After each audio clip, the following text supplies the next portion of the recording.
হ্যাঁ, এখানে দেখতে পাচ্ছেন টুকরো করে নেওয়া কিছু গাজর, সিম আর মিষ্টি আলু আজকে দুপুরের আয়োজনে। তো কিছু বাঁধাকপির পাতা আর আছে ব্রোকলি হাফ করে কাটা, কাঁচকলা একটা গোটা 4 ভাগ করা আর দুটো টমেটো দেখতে পাচ্ছেন। তারপরে সঙ্গে মিনি সয়াবিন আর কিছু মসুরির ডাল। ঠিকই ধরেছেন বন্ধুরা, প্যাকেটটা দেখেই অনেকে বুঝতে পেরেছেন। হ্যাঁ, আমরা মিলেটস খাই, মাঝে মধ্যে আমরা ভাত খাই, ভাত খুবই কম খাই। প্রায় দুপুরে এটাই খিচুড়ির মতো রান্না করে নিই এবং খুব সুন্দর লাগে খেতে।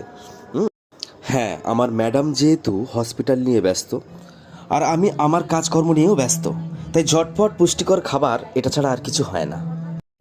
মধ্যাহ্নভোজে এই খাবারটাই আমাদের কাছে বেস্ট।